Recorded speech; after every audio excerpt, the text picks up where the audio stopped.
Eh bien, mesdames et messieurs, bonjour et bienvenue à cette autre capsule de révision vidéo pour le secondaire 2, module 5, énergie. Alors, comme on a vu en classe, on a 4 grands thèmes. Alors, on a tout d'abord les types d'énergie, renouvelables, non renouvelables. Donc, ça, c'est établir des faits là, dans les critères de sélection. Ensuite, on a régions du monde qui sont consommatrices et productrices. Donc ça, c'est ce qu'on appelait le pétrole dans le monde. Alors à ce moment-ci, les critères d'évaluation, les opérations intellectuelles vont être se situer dans l'espace. Il va aussi y avoir établir des faits, il y en a toujours. Troisième grand thème, c'était le pétrole au Canada. Donc, c'était un type d'énergie, pétrole dans le monde, pétrole au Canada. Et le quatrième, c'est au Québec, l'hydroélectricité. Alors, nos 4 grands thèmes seront dans l'examen et dans la capsule qui suit. Alors, on se revoit dans pas long. Alors, allons-y sans plus tarder. Comme on a vu dans nos cours, il y a 4 grands thèmes. Premier, type d'énergie. Donc, on parle de renouvelable et non renouvelable. On y reviendra tantôt. Deuxième grand thème, donc les régions du monde qui sont productrices et bien sûr consommatrices de pétrole, donc ce qu'on appelait le pétrole dans le monde. Région du Canada, on sait que c'est l'Alberta qui est écrit ici, la région du Canada où on a des combustibles fossiles, donc du pétrole, c'est ce qu'on appelait pétrole au Canada.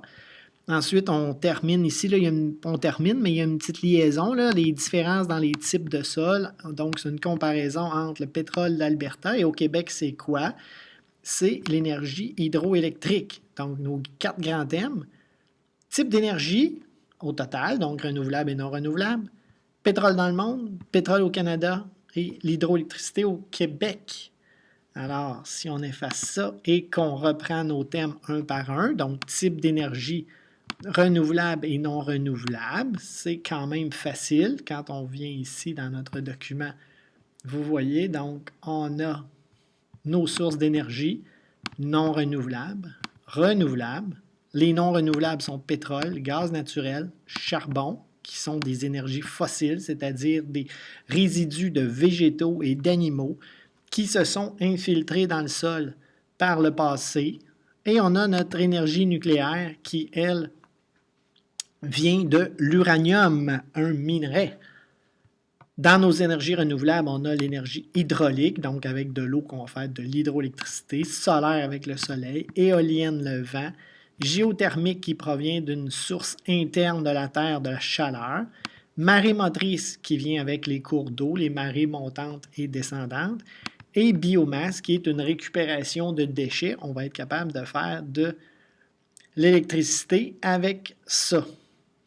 Alors, c'est facile. Ça va être sous forme de tableau. Ça ne sera pas ce tableau-là. Ça va être plus sous forme de tableau avec ici renouvelable, non renouvelable. Et les types d'énergie vont être écrits ici. Et il va falloir dire qu'est-ce qui est renouvelable et non renouvelable comme ça avec un X. Alors, c'est simple. Si on revient à notre plan de révision, parce qu'il y a quand même beaucoup de choses, les avantages et les inconvénients de chacun des types d'énergie. Alors là, il ne faut pas toujours dire que c'est pas dispendieux puis que ça ne pollue pas. Il faut y aller aussi. Mettons, avec l'hydroélectricité, bon, ben c'est les cours d'eau, on en a beaucoup au Québec, donc c'est un avantage. Les inconvénients, c'est qu'il peut y avoir du mercure avec la peinture des turbines qui va s'infiltrer dans l'eau, donc ça va faire de la pollution de l'eau, pas juste pollution, donc pollution de l'eau. Énergie éolienne, mettons, ben, on va dire qu'il y a du vent, donc on va aller situer ça dans des régions un petit peu plus à l'est du Québec, donc dans le Bas-Saint-Laurent, en Gaspésie, où on va avoir beaucoup de vent.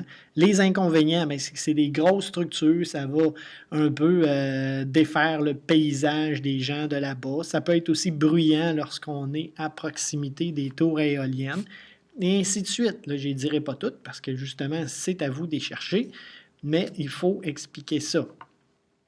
Ensuite, réchauffement climatique, un sujet bien en mode de ce temps-là. Alors, c'est quoi la source d'énergie qui développe le réchauffement climatique? C'est ici, c'est le pétrole, bien sûr. Et quelles sont les façons de changer ces mentalités-là? Donc, l'utilisation du pétrole en abondance, bien, on l'a vu de plus en plus. On a des autos électriques maintenant. On peut y aller aussi avec des installations solaires, des installations éoliennes. Alors, c'est des petites questions là-dessus. Et on va avoir des images qu'il va falloir identifier. Je vais aller vous montrer ça à l'instant.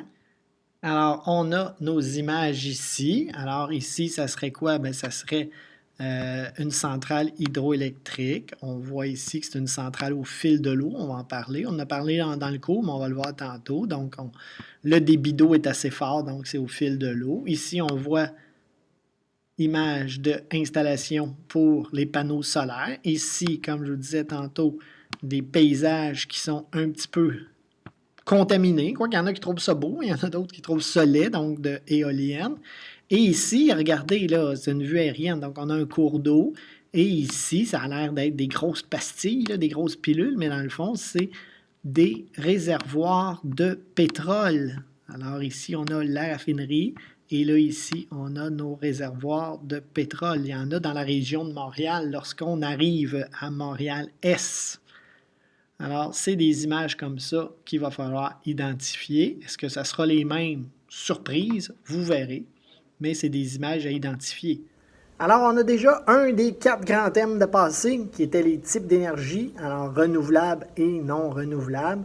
Allons-y immédiatement. Je suis venu pour rien finalement. On se revoit à la fin du deuxième thème. On va se revoir premier, deuxième, troisième et à la fin. Alors, allons-y pour le deuxième thème. Alors, région du monde consommatrice et productrice de pétrole. On est dans notre deuxième thème, donc le pétrole dans le monde. Il faut se situer sur une carte du monde.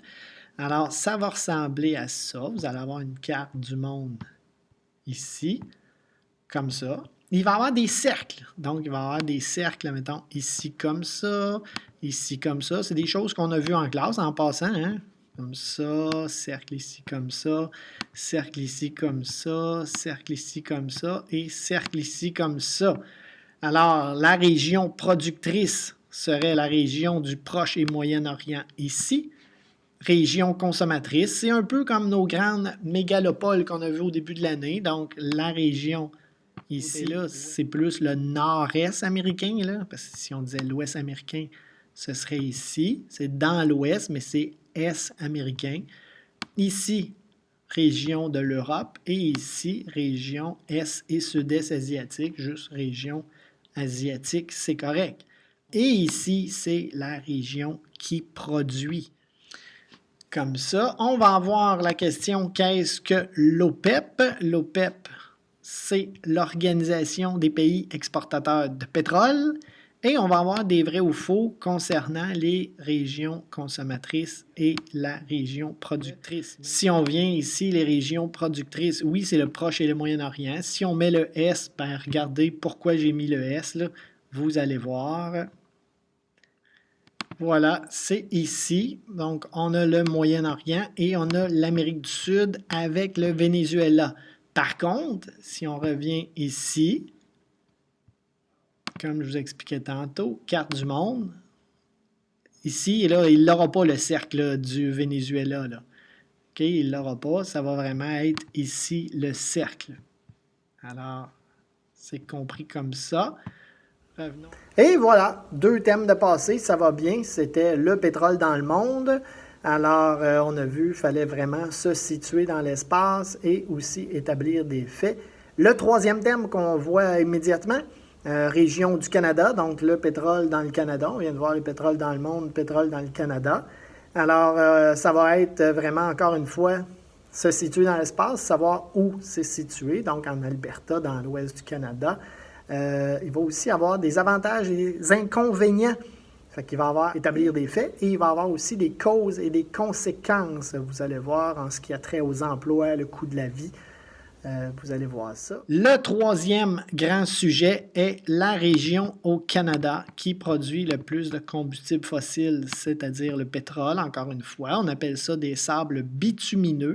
C'est en Alberta, donc il faut se situer sur une carte du Canada. On y va comme ça, c'est facile. On connaît nos provinces, nos capitales. L'Alberta est ici. Le Québec est ici. Alors, c'est comme ça. C'est quoi la différence? On va le voir tantôt dans les types de sol, mais la région productrice au Canada de pétrole, c'est un sable bitumineux. La différence entre le pétrole du Moyen-Orient, c'est un pétrole qui est liquide, alors qu'ici, c'est un pétrole qui est sablonneux. Il faut le dissoudre, il faut séparer le sable du bitume, et c'est pour ça qu'on appelle ça sable bitumineux. Les avantages et les inconvénients, alors on en a parlé en classe. Les avantages, c'est que ça va apporter beaucoup d'emplois et forcément, l'économie va être améliorée. Par contre, le coût de la vie va être élevé en Alberta parce que les gens vont profiter de ça. Les gens sont au courant que plein de monde viennent pour travailler dans le pétrole.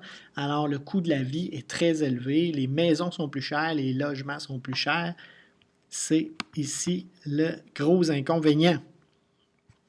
Les différences entre les types de sols, on en a parlé un petit peu, entre l'Alberta et le Québec, c'est simple, c'est que l'Alberta, je reviens ici sur ma carte du Canada, l'Alberta, c'est un sol formé de roches sédimentaires. C'est un sol qui est sableux.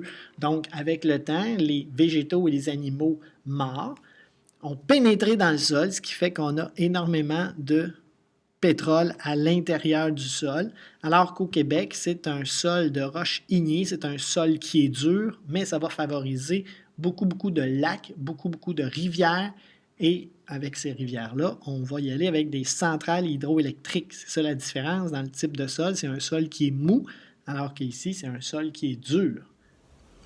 Alors, notre dernier grand thème, j'avais oublié dans l'autre thème, il y avait aussi établir des différences et des similitudes. Alors, il y avait des différences dans les types de sols en Alberta et au Québec, ce qui nous amène justement au Québec. Le type de sol, qui est un sol plus dur, va favoriser l'énergie hydroélectrique.